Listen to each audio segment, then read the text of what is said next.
Yes, sir.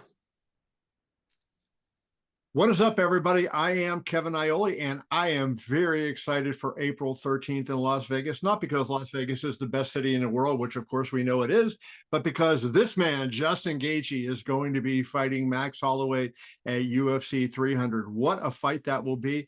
I guess it was your second choice, Justin. You wanted Yeah. a champion, but Max Holloway, not a bad consolation prize. No, I think it's just it's always funny how it always works out. You always think it's gonna go one way, and UFC's you can never guess what's gonna happen with UFC. I was expecting, once the Oliveira and Sarukian fight got announced, I was, really confident that I was gonna get the Makhachev fight because I figured, obviously there's nobody else to fight him. And then he was tweeting that he wanted to fight me, but I think I don't know what's going on, maybe some injury or something, but he's not going to fight till June or July, I guess. So, and I think that I was under the impression that if not for sure a title eliminator, that the fight with Dustin Poirier was as much a title eliminator as the Sarukian and Oliveira fight is. And now me fighting on the same card as those guys, I'm going to be obviously above them. All four of us, me, Max, Sarukian, Oliveira, we all got a chance to stand out. And so I think it's a great opportunity. I think it's, the second best, obviously, they lined me up with Makhachev. That's the best case scenario. Second best scenario is I get to fight for it. And that's the scenario I'm in. I get to go in there, I get to stand out. And there's going to be two contenders coming out that night. So we'll see what happens after that. But, I'm not worried about, Sunday, April 14th at this moment. No doubt. Max has always said, hey, I'm the best boxer in the UFC and everything. Obviously, he's had some unbelievable performances. I think most notably his fight with Calvin Kattar. But he's a guy that gets hit. And I know you are one of the hardest punchers in that division. How do you look at Max? And do you feel like his, the fact that he can get hit is going to, be in your favor? I mean, when it comes to specifics like that, it's something that I'm not processing at this moment, at this point. When it comes to being ready for Max Holloway, I mean, he is a cardio machine. One way that he can beat me is to sustain the damage and, be able to put more pressure and outperform me in rounds 3, 4, 5, specifically championship rounds 4 and 5. So just like any other fight, the legs go first. And so I'm working on my legs, working on getting those in shape. My feet are special, and when I can control someone's feet, it's very hard for them to hit me. Max is one of the best fighters in the UFC. He's very awkward, and I think when you fight awkward, he's not awkward in a bad way. Awkwardness is can be such an ally for you in there. And I think a lot of guys, Sean Strickland, a lot of guys that find success with their awkwardness, the way they move a different way that they're supposed to move. I think he creates angles, and then he's really long. For being 145 pounds, his reach is very long. His ability to counter strike when you're done punching and be on you with pressure and punches is incredible. And his experience, second to none. It's funny for me because I was telling people that I always say I was a big fan of, Max Holloway. Still a big fan of this guy. But, I'm older than him. But I was watching him when I was just thinking about getting started fighting. 2012, he fought Dustin Poirier in the UFC. And at that moment, I had just turned professional. I had just moved down to Denver and started training, daily with Trevor. And I had just barely started my my road to where I'm at right now. And he was fighting on TV, and I was a huge fan of the UFC. Still am, always will be. And I love fighting, and I used to love watching him fight. And I just remember watching him fight, as someone on the outside. And now, for myself to be here, it's testament to where I've come. It's really special. Yeah, really special to me. And then, where he's still at, is incredible. So yeah, I mean, I kind of talked this into existence on accident. I said I didn't want to punch Max Holloway, but he's also a guy that could fight for a BMF belt. That turns out into me going to be having to punch Max Holloway. It's the name of the game.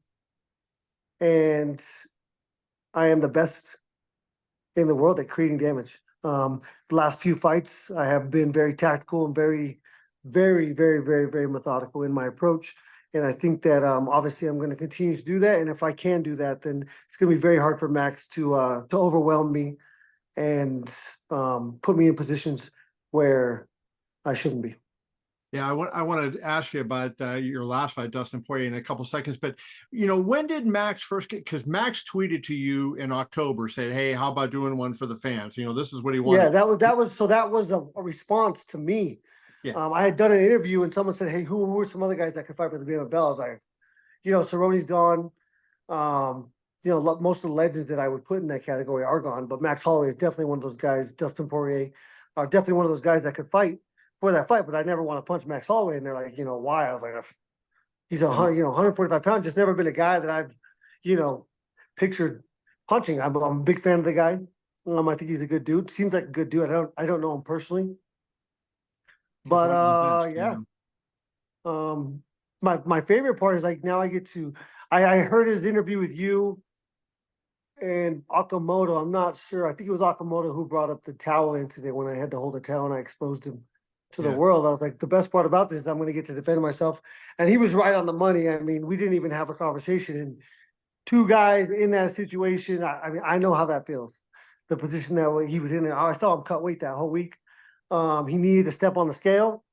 And I think the burden is on the people that paused that video and tried to look at what they were trying to look at. Because I'm so fast, there's no way they were going to see that with their naked eye. They had to pause it. So it was just a funny thing. I'm not sure if you know what I'm talking about, but yeah, no, I got you. Yeah, it was back before the hoop. Right. Yeah, no, the hoop has been a big improvement. That's it. It was a DC thing, right? Too. That's probably why the hoop came is DC. Absolutely. Yes. Okay. I want to ask you, like the knockout of Dustin Poirier. Not surprising that you knock him out. I mean, Dustin's one of the best fighters in the world, but you are too, and you have that great power. Head kicking him was kind of the thing. Is that something now that makes you better because that's in your arsenal, and everybody you fight from this point forward has to be aware? Hey, Justin can go high on me. Yeah, I think it's a good thing to make people think about. But hell, I was just as surprised as everybody else, to be honest with you. Clearly the skill was there. I've had the ability for a long time to do that, but to have the confidence that you can do something is this completely different story. And Right. I just never thought I could do that. I never even thought of kicking him in the head. I don't know, it just happened.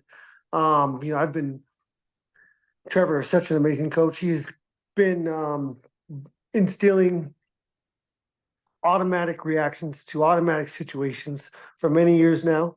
And, that was just a testament to the work I've been putting in for 12 years, so I have those skills. I just got to believe in it.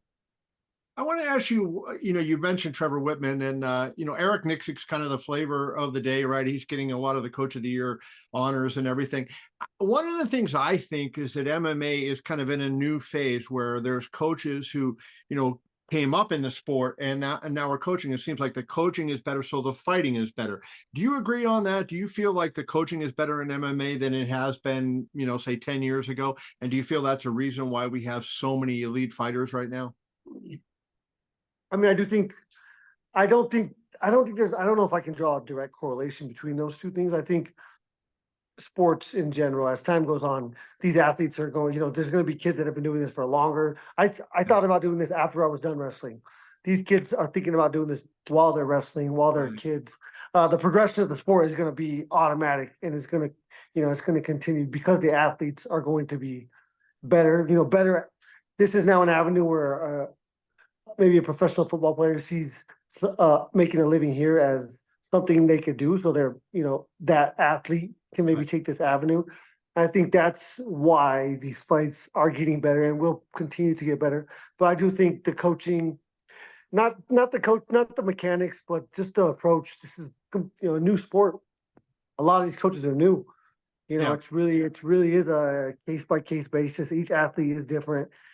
Each individual has different needs, and it's up to the coach to learn that. And the bigger your team is, the harder that's going to be to provide that Each individual, individual guy. the individual response that you got to give. But yeah, I think coaching is great. I think it's always been great. I think the strategic planning and approach is what is getting better with coaches, because with experience is going to come those things. Interesting. One of the things I would ask you about, the division is so deep, and one of the guys we haven't talked about is Benoit Saint Denis. He's fighting Poirier. I want to read you the quote from Joe Rogan, and you're a pretty smart fight guy, right? I want to see what you think of what Joe Rogan said. He was talking about Saint Denis and Poirier at 299, UFC 299. He said, "This is the big fight, Dustin Poirier and Benoit Saint Denis. That's a really big fight. That Saint Denis guy is a fucking killer. He's such a killer. That guy is a scary guy. I'm telling you, Benoit Saint Denis is next level. He's got furnaces going in his eyes. You look into that guy's eyes, there's hell going on behind those eyes. He's built for this."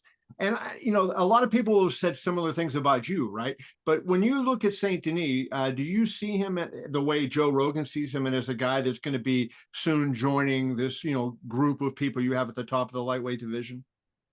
I think it's 100% a possibility. I think, God dang, it's such a crazy sport. I think luck and chance is a factor. And I'm not sure how big of a factor, but I think it is a factor. So I absolutely believe that he could, if he's not unlucky, too much. But I think his skill is up there. I think it's a very similar situation for when I fought Fiziev, a young up and comer, obviously full of confidence, full of hunger, not sleeping in silk sheets yet.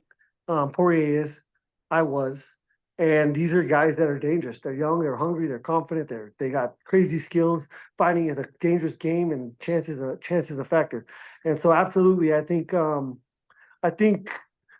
Poirier, I think it'll be similar to my fight against Fiziev. I think Denis Benoit, I don't even know, what's his first name? Benoit Saint Denis. Benoit Saint Denis. I mean, again, he didn't come out of nowhere, but he's just starting to fight these big fights. I love that he was calling me out, and I think Dustin Poirier is the perfect fight. I think that's who he should have been calling out, and I think that's the fight that he should be taking, because top 5 in the world, veteran. I'm number 2. I'm on the cusp of a championship fight, and if he was in my position, he would know that the dumbest thing I could do is fight a fight like that right now. Right. Not that I don't want to. Does that sound fun to me? Absolutely. But this is a business, and luckily, I'm not the guy making those choices, because I would never be here. I would have fought every fight. I would have fought every fight that they ever offered me, and that is my job. But my job is not to be in control of those necessary factors. So, I think he's exciting. I think, again, the evolution of the sport is so awesome. These young guys, they're dangerous, and I'm excited to watch that fight. Let's wrap up talking about the champion, Islam Makhachev, and does fighting a guy like Max Holloway, I mean, it doesn't really prepare you for Islam Makhachev, because they're two different fighters, right? Two different styles of fights.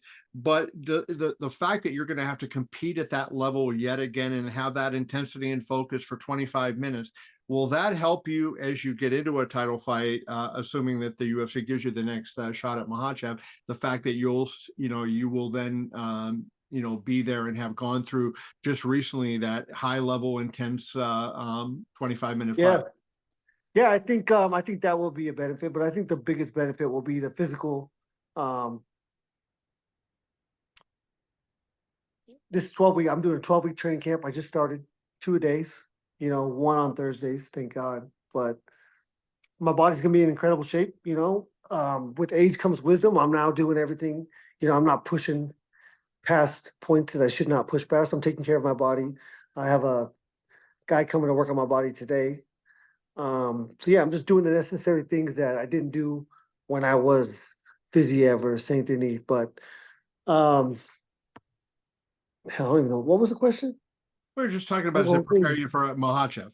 I think the training camp obviously prepared me for that fight. But without this win, nothing matters. But I think being under the lights, every time you step in there, it's traumatic, not traumatic, hopefully not a TBI, but it's a traumatic life experience every single time you step in there, win or lose. It's chaos. and you grow every single time, no matter the outcome. So it's absolutely something that I will benefit from. Not necessarily for, I think just me as a fighter, I can grow every chance I get to grow. You've seen me from 2017, and I've grown a lot, and so and that's only because of the times I've stepped in there. So yeah, I'll use that, and again, obviously try not to get hit. That's number one for a while now. So that's the plan. And cause damage. I cause damage. No matter how much I try not to hit people and say don't do stay off of offense, I cause damage. And so I can count on that. That's the best Yes, part. that we know. Well, that man he was the BMF long before he had a silver belt that he put over his shoulder. Justin Gaethje, UFC 300 against Max Holloway. Appreciate your brother, always. Absolutely. Have a great day. Thank you. You too. See you soon. Later.